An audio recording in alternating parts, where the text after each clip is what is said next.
Good morning বন্ধুরা, সকাল সকাল একটি নতুন ভিডিওর সাথে তোমাদের সবাইকে জানাই ওয়েলকাম। কেমন আছো সবাই? নিশ্চয়ই ভালো আছো। আমরাও তোমাদের সুদর্শনকে নিয়ে সারাদিন ব্যস্ততার মধ্যে দৌড়াদৌড়ি ছুটোছুটি তো চলে যাচ্ছে, ভালো আছি। তো তোমাদের সঙ্গে যে ভিডিওটি আজকে শেয়ার করছি সেটা হলো সুদর্শনের সকালের ব্রেকফাস্ট, যেটা কিন্তু আমি ওকে ওর 7 মাস বয়স থেকেই কন্টিনিউ করছি। তবে কিছু কিছু চেঞ্জেস এসছে, মানে তখন ওর ব্রেকফাস্টে আপেলের সঙ্গে সুজি থাকতো, আর এখন ও ওটস খায় আপেলের সাথে। আর ওটসটা আমি ওকে 10 মাস বয়সের পর থেকে দিচ্ছি, অবশ্যই ডাক্তারের পরামর্শ নিয়ে। তো তোমাদের এই ভিডিওটা থেকে যদি কারোর কোনো হেল্প হয় তো তোমরা অবশ্যই আমাকে কমেন্ট করে জানিও। আর এই রেসিপিটা না ও প্রচণ্ড ইজিলি ডাইজেস্ট হয়ে যায়, ওর কোনো পটির সমস্যা হয় না, সেই জন্য আমি এটাকে এখন কন্টিনিউ খাওয়াচ্ছি। এটা কোনো রকম চেঞ্জ করছি না। তো তোমরা পুরো ভিডিওটা শেষ পর্যন্ত দেখতে থাকো। আর দেখো, আমি এখানে আপেলটা নিয়ে ছাড়িয়ে কাটতে বসেছি, আর আমার সব কোলের মধ্যেও বসে আছে। ওকে আমি পাশে দেখো কত খেলনা দিয়েছি, কিন্তু ও কিছু নিয়েই খেলছে না। ওইখানে বসে বসে আপেলের খোসাগুলোকে দেখো বাটির মধ্যে দিচ্ছে। আমি একটা করে ফেলছি আর ও একটা করে করে দিচ্ছে। তাও আমার কোলেই বসে থাকবে, কিছুতেই যাবে না। আর কি করব, ওকে নিয়েই তাই আমি কাটছি। তো ভিডিওটা প্রথম থেকে শেষ পর্যন্ত দেখতে থাকো, আর চ্যানেলটাকে প্লিজ প্লিজ প্লিজ সাবস্ক্রাইব করে দিও। তো আপেলটা দেখো কাটছি, আর দেখো খোসাগুলো দিচ্ছে, খুব দুষ্টু হয়ে গেছে। তো আপেলটা কেটে নিলাম, এবার একটু ভালো করে আমি ধুয়ে নেবো আপেলটা। প্রথমে ধুয়ে নিইনি, কেননা দেখছোই তো কীভাবে নোংরাগুলো ফেলছে ওর মধ্যে।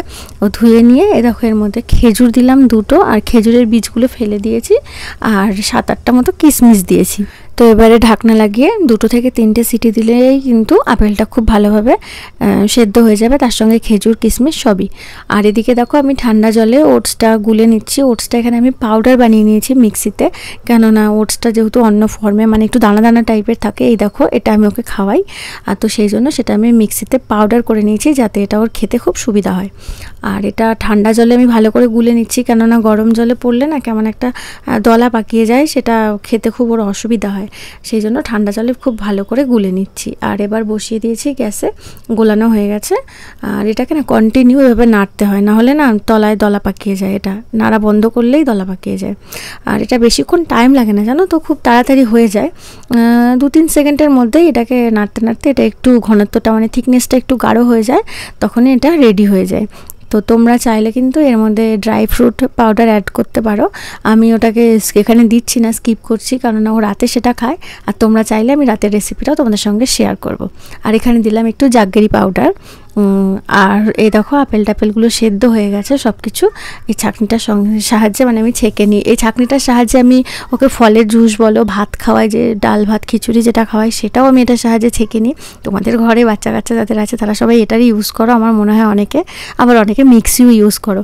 আমি মিক্সির ইউজ করি না, কেননা তাতে খাবারটা একটু বেশি পেস্ট হয়ে যায়। আর এটাতে করলে কি হয়, খাবারটা পেস্টও হয়, আবার একদম মানে গুলে যায় না, একটু দানা দানা ভাব থাকে, যেটা ওর এখনের জন্য পারফেক্ট একদম। ডাক্তারও বলে একদম পেস্ট খাওয়াতে না।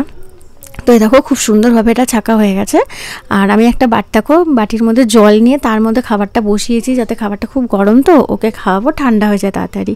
তো ফলের পেস্টটার সঙ্গে রাগিটা মিশিয়ে নিলাম, আর দিলাম সামান্য একটু দুধটা খেতেও খুব ভালোবাসে, তোমরা চাইলে দিতেও পারো। তোমরা চাইলে গরুর দুধও দিতে পারো, যে দুধ খাও সেটা তোমরা দিতে পারো। তো এই ছিল আজকের রেসিপি।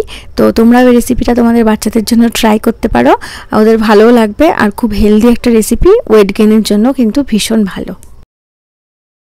এই দেখো আমাদের খাবার রেডি হয়ে গেছে, এবার আমরা খেয়ে নেবো। খুব খিদে পেয়েছে, ঘুমও পেয়ে গেছে, আর সহ্য হচ্ছে না, ওই দেখো খেতে হবে। তোমরা সবাই ভিডিওটা দেখো, ভালো লাগলে লাইক কমেন্ট শেয়ার করে দিও। আর আমার চনুটা দেখেছো তো, খাবারটা আজকে একা একা বানিয়েছে, কেমন হয়েছে কমেন্টে জানিও। আবার সবাইকে টাটা করে দাও, টাটা টাটা করে দাও, টাটা। তুমি করো টাটা, বলি গুড বয়।